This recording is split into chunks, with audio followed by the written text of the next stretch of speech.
Para poder andar efectivamente con Dios, tenemos que trabajar con el construir, juicio, amar misericordia y humillarse delante de Él. Esto lo que está hablando es cómo contrarrestar el problema de actitud que muchos de nosotros tenemos.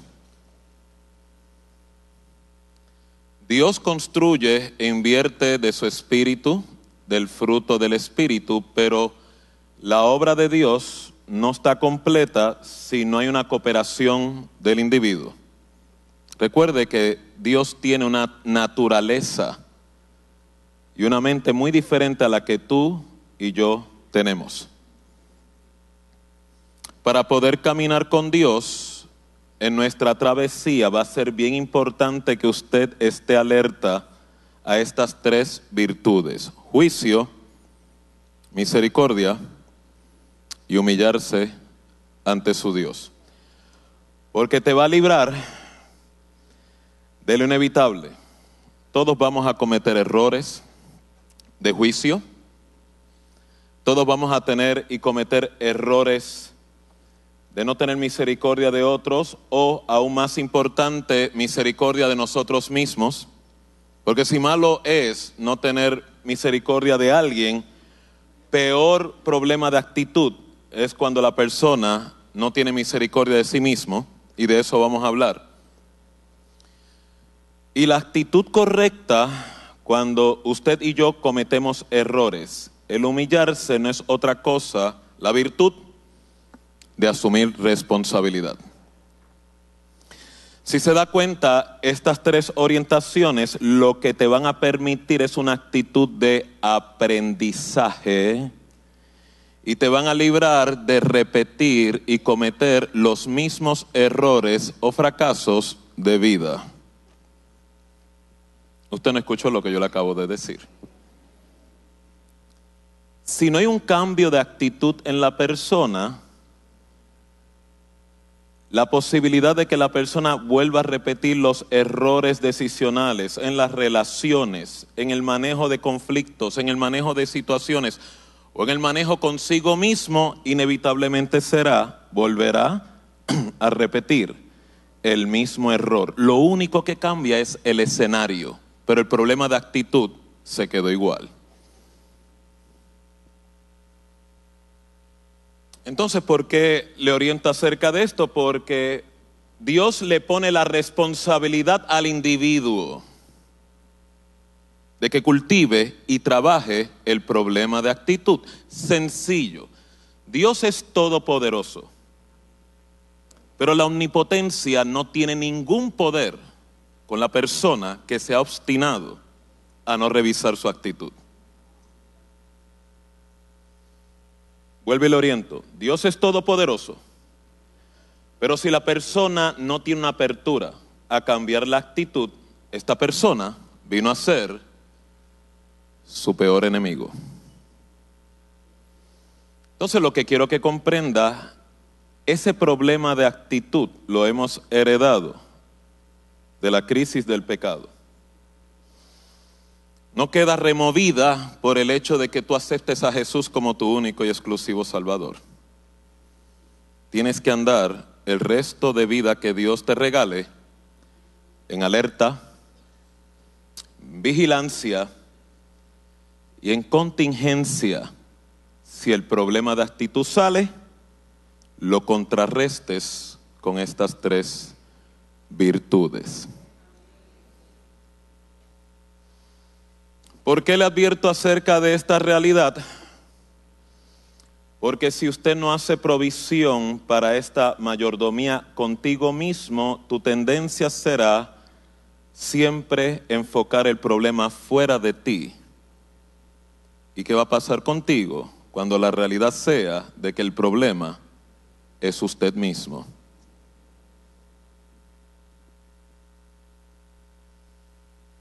Cuando meditaba, ¿verdad?, en esta palabra, no podía evitar pensar en el episodio que Jesús mismo declara del hijo pródigo.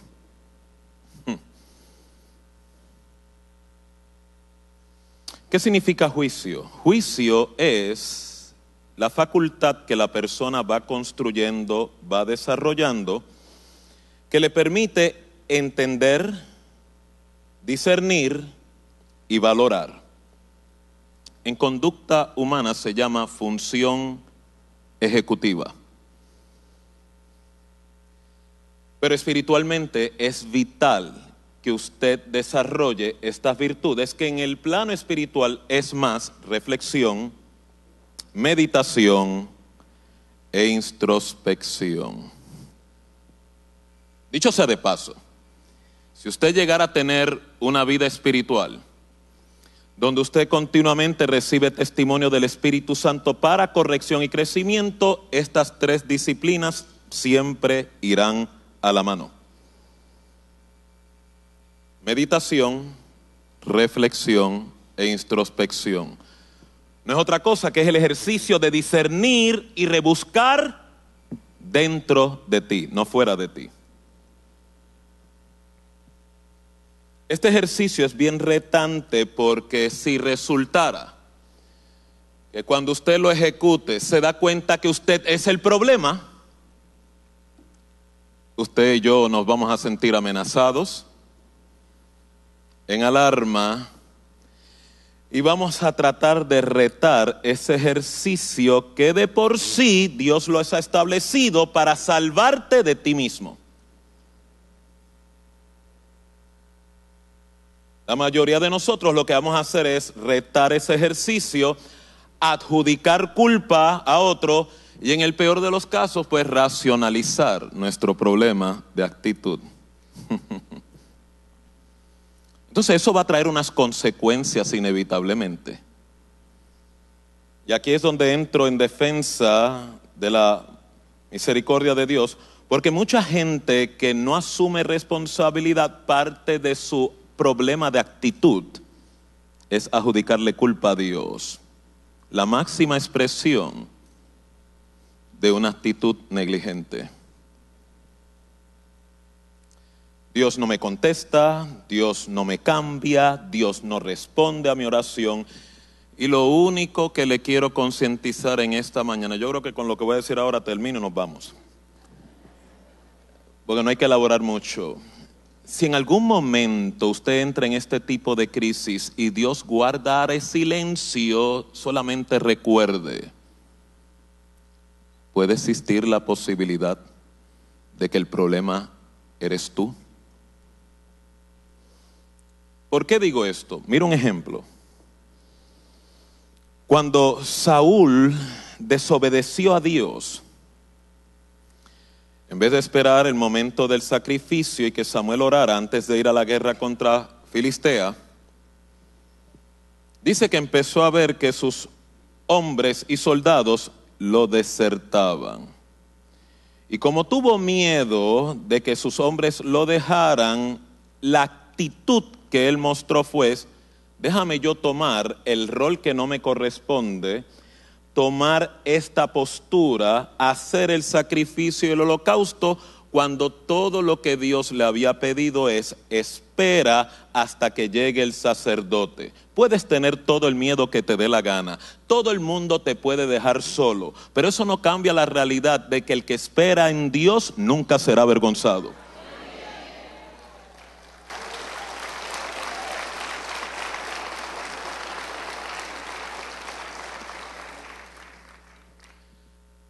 Me imagino que Saúl tenía este precedente porque cuando usted ve la historia de Saúl y su inicio ministerial, ya Dios lo había adiestrado para este tipo de crisis.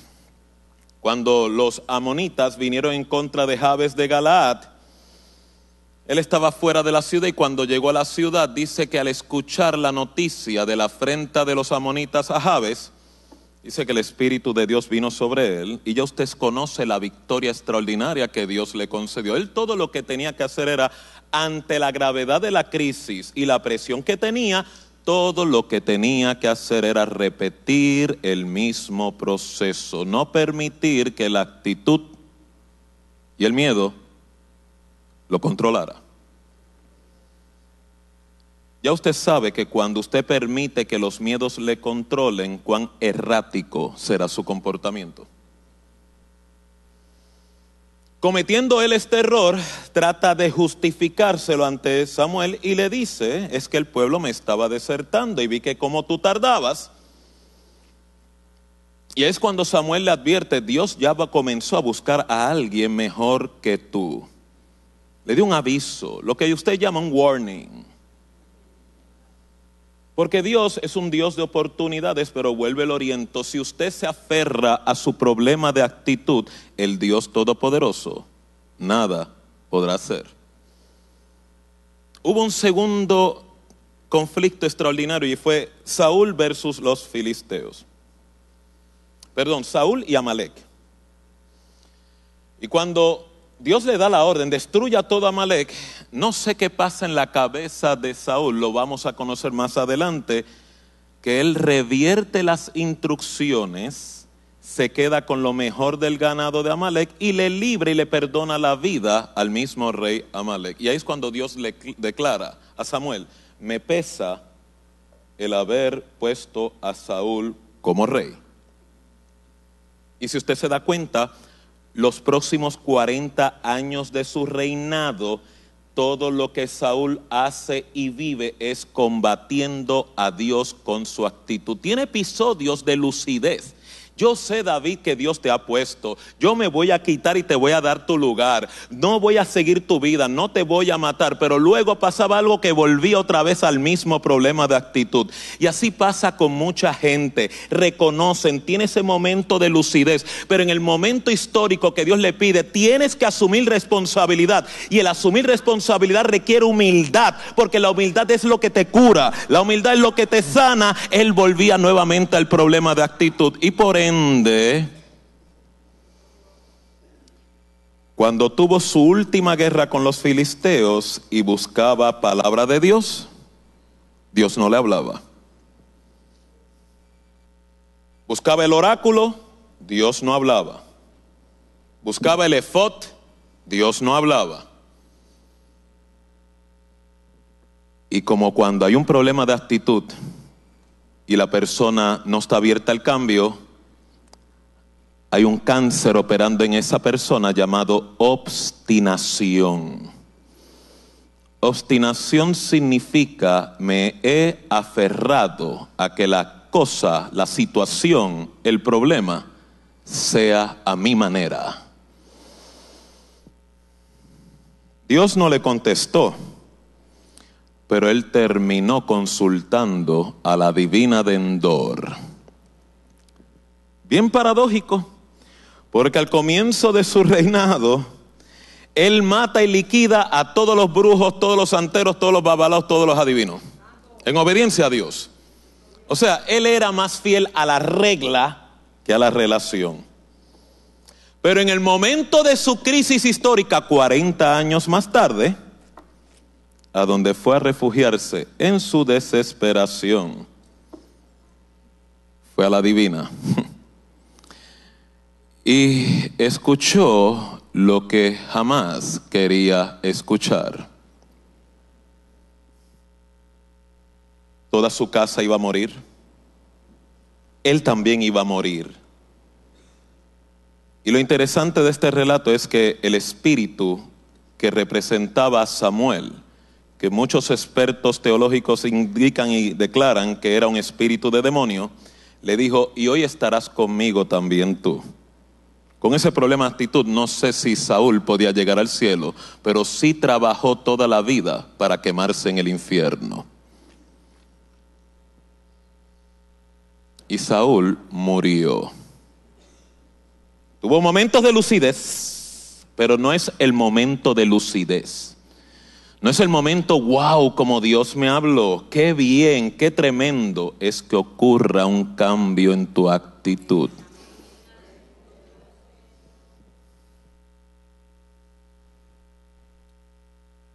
Por eso cuando usted medita en la experiencia del hijo pródigo, y en verdad todos aquí tenemos residuos de ese episodio,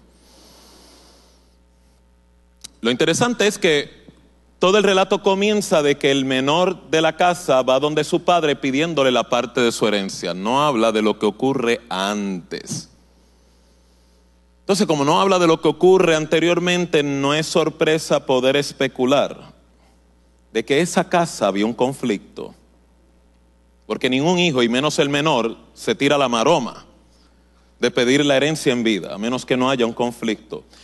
Y tampoco es usual que un padre, buena gana y a primera instancia, suelte la herencia así como si nada. Lo mínimo, un padre trata de pelear para que su hijo entre en conciencia y reaccione de lo que está haciendo. Pero si se da cuenta, el padre no lo resiste.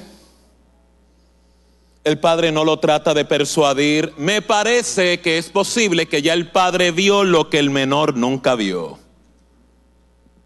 El menor tenía un problema serio de actitud. Y lo peor que el Padre Celestial puede hacer contigo y conmigo es dejarte a la merced de tu problema de actitud. Es lo peor que te puede ocurrir.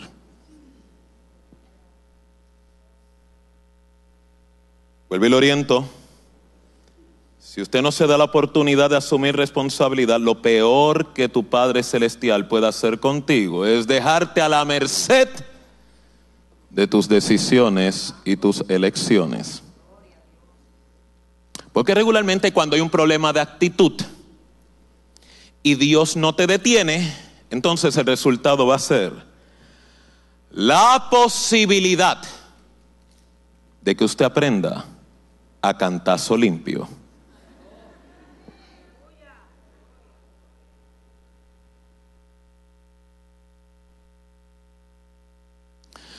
Yo no sé qué es lo que pasa con mucha gente en este país, pero parece que el puertorriqueño es sumamente adicto a aprender a cantazo limpio. Y ese problema de actitud es bien peligroso, porque por lo menos me dice a mí, la persona que tiene esa tendencia no está pensando, no usa el juicio, no discierne, es como si tuviera su cerebro de florero en su cabeza.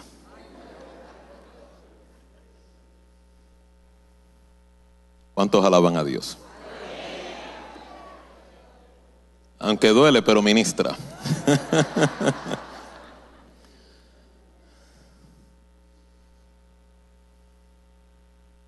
Aquí está la crisis.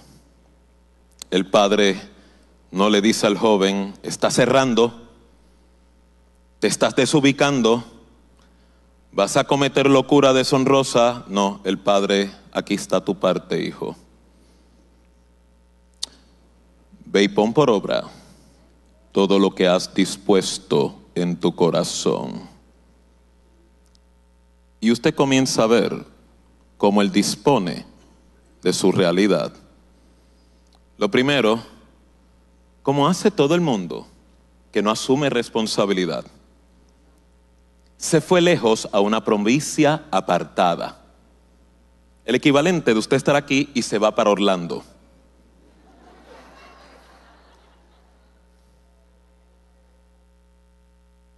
O cambia de residencia, o cambia de vecindario, o cambia de trabajo, o cambia de mujer o cambia de marido. El problema todavía no está resuelto, sigue dentro de ti.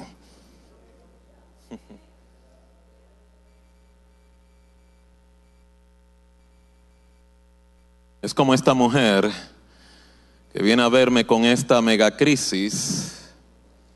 Dejé a mi cónyuge, era excelente, era bueno, excelente proveedor, pero no me sentía amada. Me divorcio, él se divorcia de mí, amándome, me siento culpable, pero consigo un hombre que me da el afecto, el amor, el sexo que tanto quiero, pero es un pelao, un dependiente y un inseguro.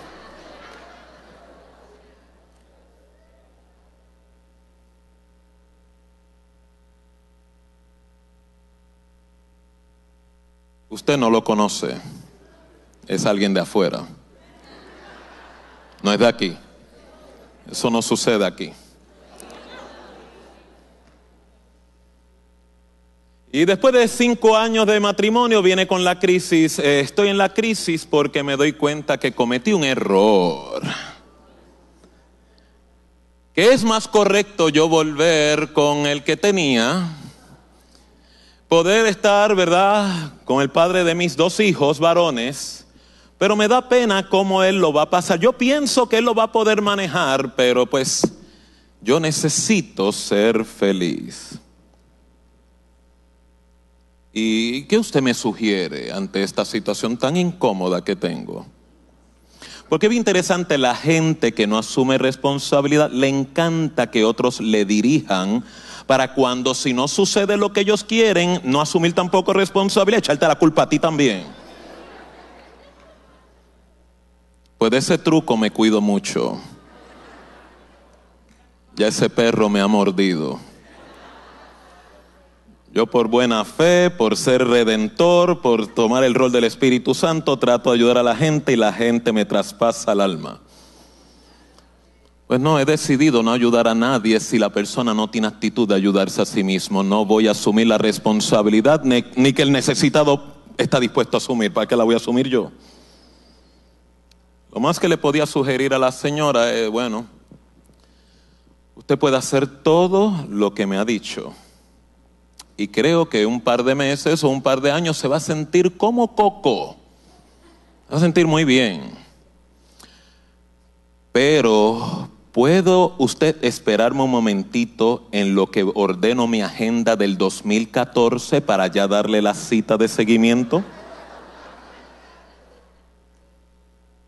Ay, ¿por qué usted dice eso? Bien sencillo, de aquí a 2 años te veré en la misma crisis otra vez. Porque toda tu crisis, el síntoma es el hombre y el malestar que tú tienes, pero la crisis es contigo misma. Tú no respetas tu realidad, tú no te ajustas a tu verdad y peor aún, no asumes responsabilidad de tus decisiones. ¿Y qué resultará si Dios ha permitido todo esto en tu vida y no te detuvo con la única intención de salvarte de ti misma? Te pudo haber salvado de ti misma en la relación anterior, pero no utilizaste juicio.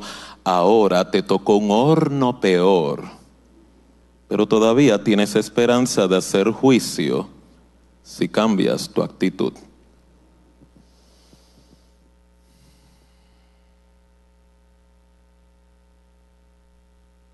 El síndrome del hijo pródigo está operando en todos nosotros. Dios dice, juicio, misericordia y humíllate para que andes con tu Dios. Dice que se fue lejos a una provincia, desperdició sus bienes, vivió perdidamente. Malgastó todo lo que tenía, pasó gran hambre, pasó necesidad. Y yo le pregunto, ¿habrá alguna sabiduría, algún juicio en recibir tu herencia de manera anticipada para este resultado? Al parecer, el padre del menor decidió, él no me hace caso a lo que yo le estoy orientando y concientizando. Ruego a Dios que las circunstancias le hablen con más autoridad que el amor que su padre tiene por él.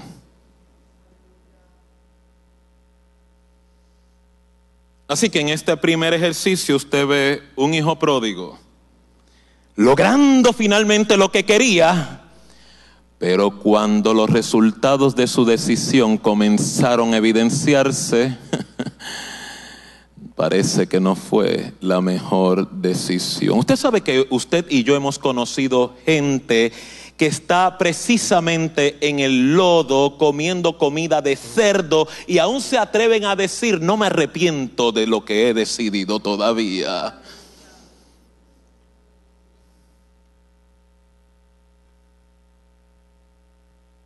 no me arrepiento, aunque esté comiendo, ¿verdad?, comida de cerdos, algarroba, pero es mejor que lo que tenía antes. Y le pregunto, ¿será cierto? ¿Será posible que eso sea real?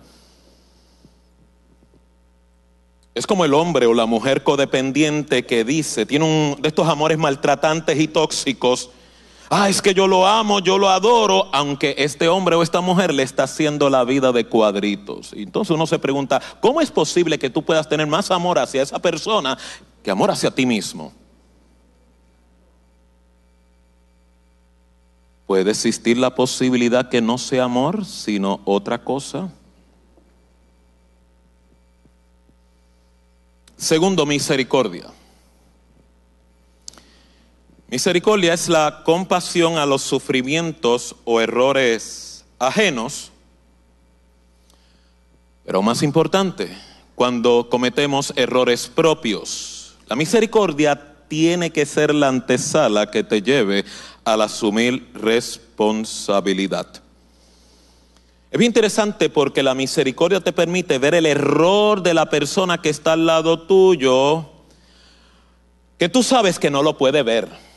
Es tan asombroso, usted y yo vemos a gente en problemas, en necesidad, pero ellos no ven el problema y la necesidad que tienen. Yo he conocido gente bien buena, aún pastores de iglesia que envían congregantes de su congregación. Mire, estamos hasta pagándole la intervención para que intervenga el problema de esta persona que tiene tremendo problemón, pero la persona no lo ve y ni tan siquiera llega a la cita. Usted lo carga completamente, pero la persona todavía no tiene conciencia de que tiene un problema. Porque parte del problema de actitud es, como me está saliendo todo mal, parte del proceso entonces no es tener misericordia, es vivir las consecuencias bajo culpa, bajo castigo y una flagelación de día a día. Usted conscientemente no lo ve así, pero en los ejercicios y las decisiones que toma es idéntico.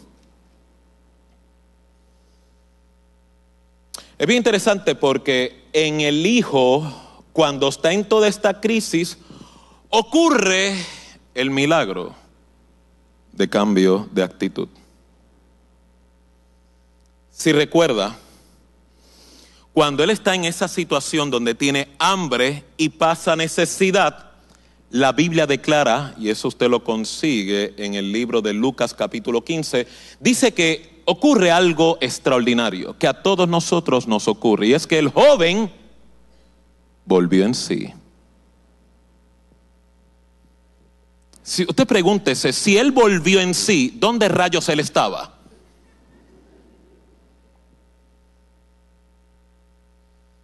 ¿Sabía usted que cuando uno tiene problema de actitud y no asume responsabilidad, parte de esa crisis es desconexión y retar la realidad? Es como que la persona opera en un mundo fantasioso. Hay personas que cuando tienen problemas, tienen conflictos, y parte de ese conflicto es asumir la responsabilidad, porque es que, vuelvo y le advierto, donde único Dios puede hacer cambios es cuando la persona abraza su realidad. No importa cuán fracasada, cuán desastrosa, cuán horripilante pueda ser, porque Dios es especialista en construir en la ruina. El único que tiene, ¿verdad?, esa habilidad es Dios. Dios puede tomar tu ruina y reconstruir, hacer algo glorioso. Pero antes de llegar allí, usted tiene que primero experimentar el cambio de pensamiento y de conciencia de que separado de Dios nada puedo hacer.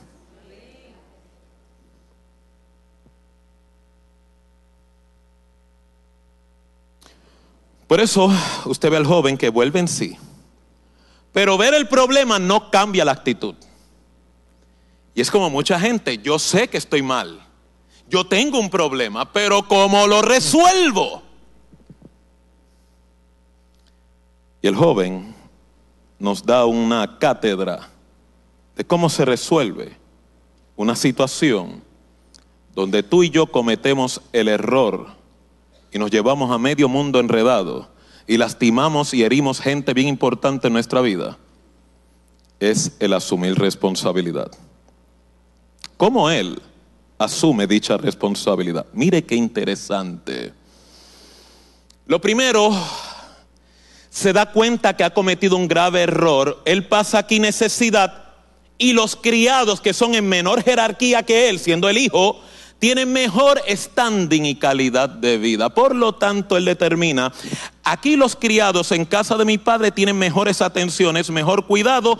Yo voy entonces a volver a mi casa, pero no le voy a pedir a mi padre que me reciba como hijo, sino en una condición de menor jerarquía. Si quiere que me reciba como siervo, como criado. Eso es mejor que donde estoy ahora. ¿Y sabe lo que eso significa? La evidencia de un verdadero arrepentimiento. La persona no arrepentida, sino desesperada, siempre asume responsabilidad, pero siempre pide: restitúyeme a la condición original.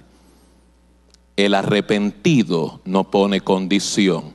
Si me recibes bien, si no me recibes también. Acepto mi responsabilidad. Yo sé que no le está gustando, pero le va a ser útil en algún momento. Le va a ser bien útil. Es como este hombre, después de estar en una relación con 8 años con esta señora, este hombre pues básicamente decidió amar a esta mujer, pero esta mujer como que no supo valorar y estimar a este hombre. Un día tienen una crisis y ella le da una buena patada. Y gracias a Dios el hombre cogió pon con la patada. Sí, porque hay mujeres y hombres que dan patada, pero con la fe y la esperanza que con toda y patada vas a volver otra vez a mí. Esta vez le salió el tiro. Ya usted sabe por dónde.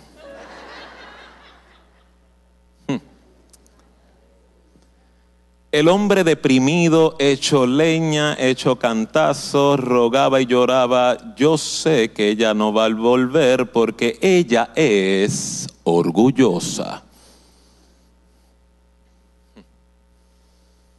Y es bien interesante porque desde el primer día que él llegó y él me relata quién es ella, yo leí algo diferente. Ella va a volver, pero no a la rapidez que tú quieres, así que prepárate, brother.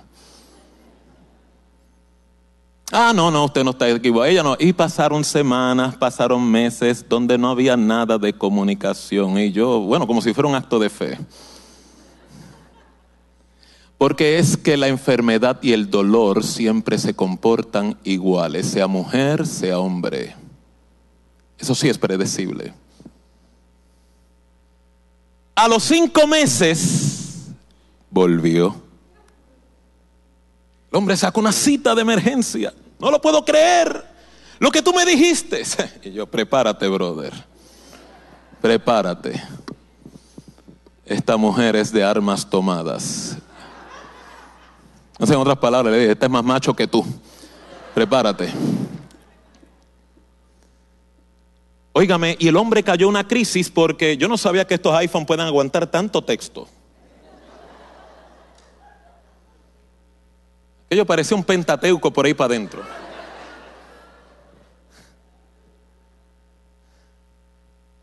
Donde la mujer le hablaba a él todo lo que por años él le rogaba que ella hiciera.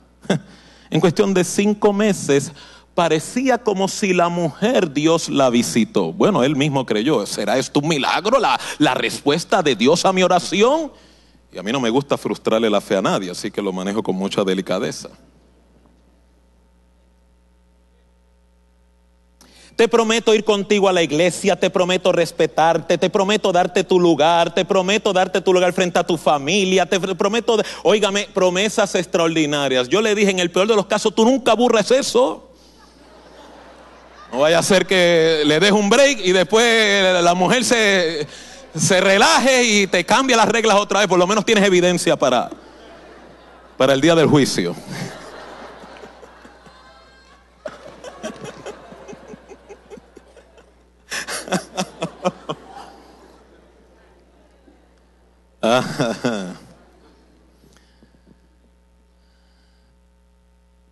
Entonces, ¿qué hago? Y yo, pero ¿cuál es tu pregunta? Yo no te puedo decir qué tú vas a hacer, es ¿cuál es tu inquietud? Mi inquietud es si todo esto que usted leyó es un arrepentimiento real. Y cuando yo empiezo a leer aquel mamotreto textual,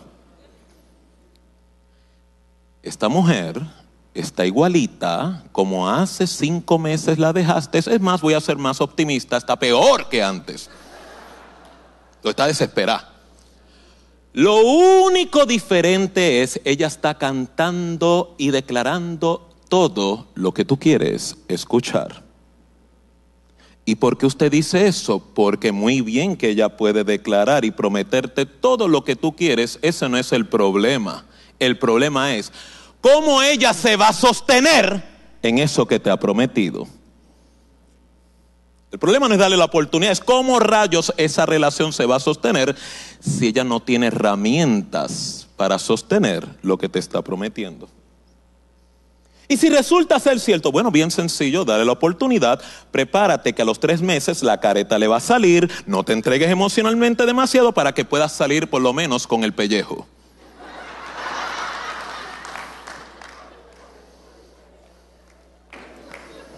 Aunque sea desnudo, pero con vida. Yo te llevo al Salvation Army, allí te vestimos rápido.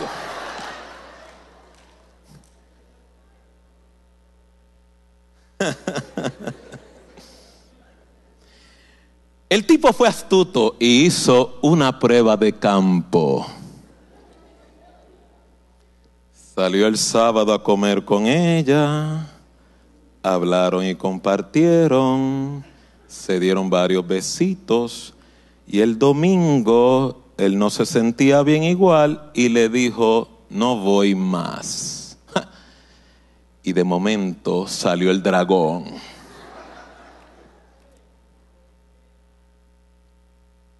Eres un canalla, eres un cobarde, eres un vil, yo sabía que tú no vales nada. Lo mismo discurso cuando lo votó hace 5 meses. Está sin editar, está ahí clarito.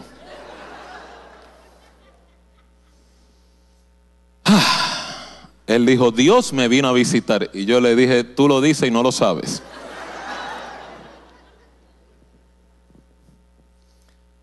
Este hombre tuvo no solo misericordia de la mujer, porque le dio la oportunidad de escuchar y escuchar qué planteamiento, qué oferta diferente, pero también él tuvo misericordia de él.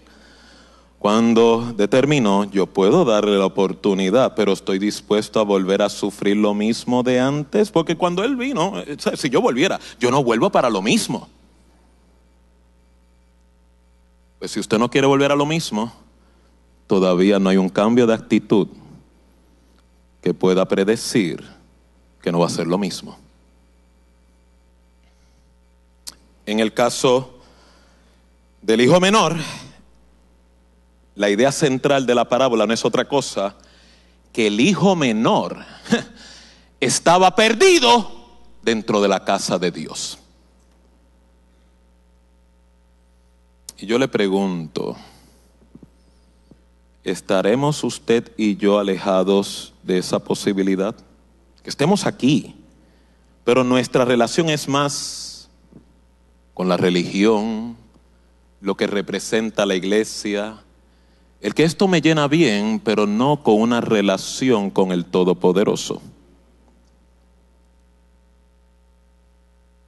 Cuando la gente tiene problemas de actitud, lo mejor que pueden hacer es relacionarse con la religión, pero no con el autor de la verdadera religión. Por eso es que cuando el padre lo ve a lo lejos, dice que no esperó. Como muchos padres nosotros hacemos, que bueno, nos sentamos ahí, vamos a ver con qué viene.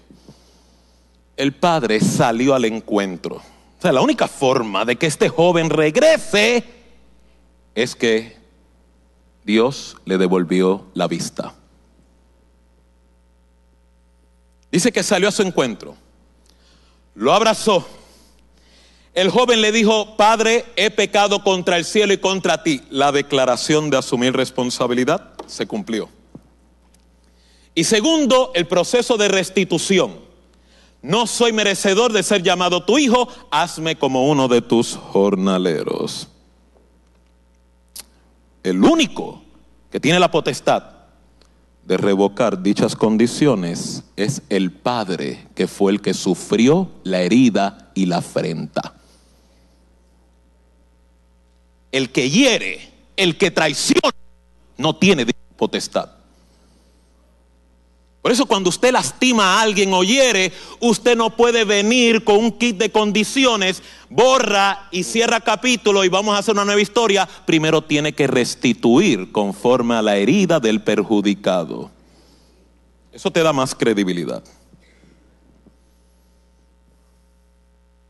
Pero el padre fue el que revocó. Llamó a sus criados, le pusieron sandalias nuevas, un anillo, una túnica blanca, mataron al cordero más gordo e hicieron fiesta. Y el hijo mayor se agalló. Porque el hijo mayor lo vio todo desde afuera. Yo que he estado aquí siempre sujeto, obedeciendo a las órdenes y las reglas, y no me das ni tan siquiera una fiesta de Doritos. Y este que se estrelló en la calle, que lo gastó todo con prostitutas, le haces matar el becerro gordo. Y el padre le orienta: hijo, es que lo mío es tuyo, pero tú no comprendes lo que aquí ha ocurrido. Y yo ruego a Dios que tal cosa nunca te pase a ti también. Porque cuando hay un problema de actitud, lo que estamos hablando es que la persona está muerta en vida. Es un zombie. Dicho sea de paso, este es de los mejores relatos. La mayoría de la gente que tiene problema de actitud nunca despierta de la actitud. Se mueren rebeldes, se mueren amargados, se mueren solos, y aún maldiciendo a Dios con su último suspiro. Dios es todopoderoso, pero nada puede hacer si tú te aferras a tu problema de actitud. No olvides Saúl, no olvides Saúl, en el último episodio, humillarme ante Dios. ¿Dónde está mi espada? Y se suicidó. Es más, quedó con vida. Dice que un egipcio que estaba pasando, él estando en la angustia de muerte, no se acababa de morir, y los filisteos encima de él, le pidió: por favor, acuéstate encima de mí para que yo acabe de morir, para que yo no caiga en manos de estos incircuncisos en vida. Y el egipcio lo remató.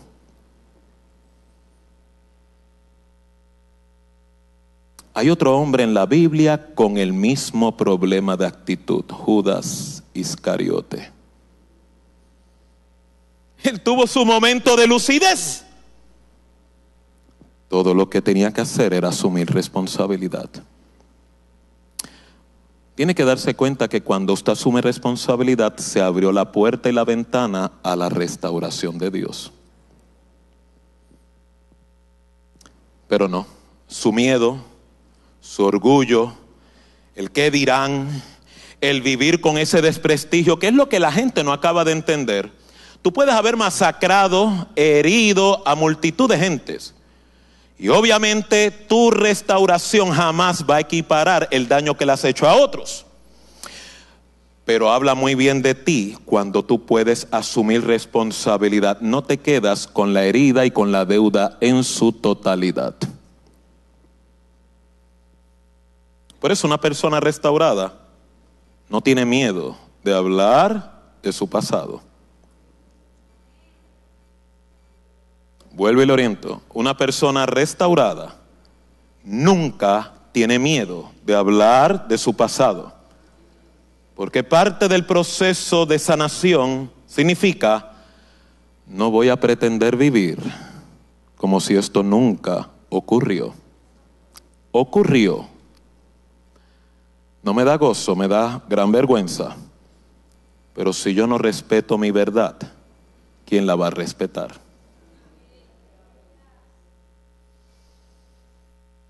Y finalmente, humillarte. La parte más difícil. Humillarse es la actitud de la persona que no presume de logros, reconoce sus fracasos y debilidades, actúa sin pretensión. Salmo 51:17 da una revelación extraordinaria cuando dice: los sacrificios de Dios son el espíritu quebrantado. Va más lejos, dice: al corazón contrito y humillado no despreciarás tú, oh Dios. Esta contraactitud, esta virtud, que es parte del repertorio de asumir responsabilidad, es olor fragante para Dios, aunque tu vida sea un desastre. Permite que el Espíritu Santo ande velando a ese individuo para dar oportunidad a cómo cambiar su vida, cambiar sus circunstancias, cambiar su realidad, cambiar su historia.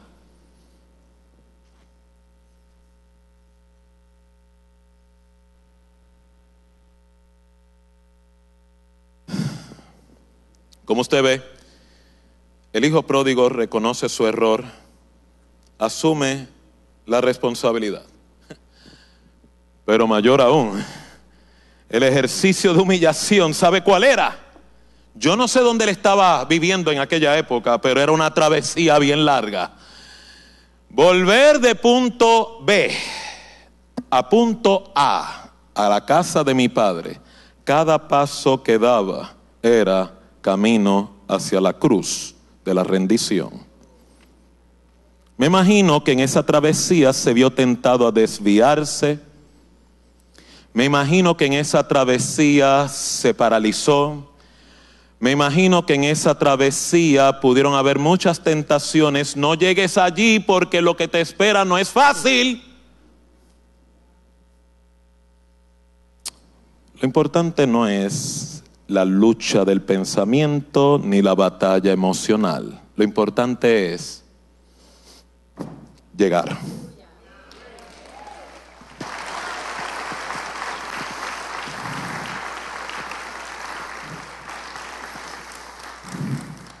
Jesús mismo declaró: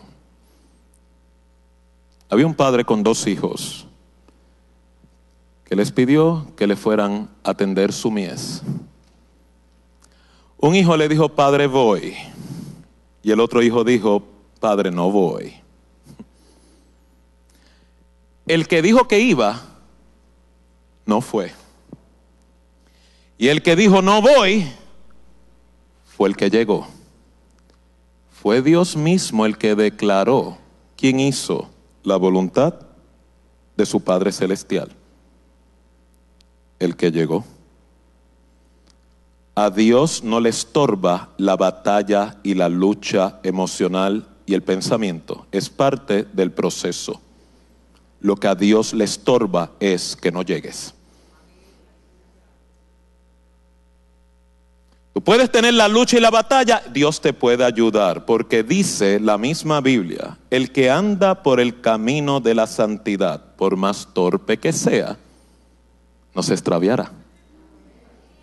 Eso habla de la actitud correcta.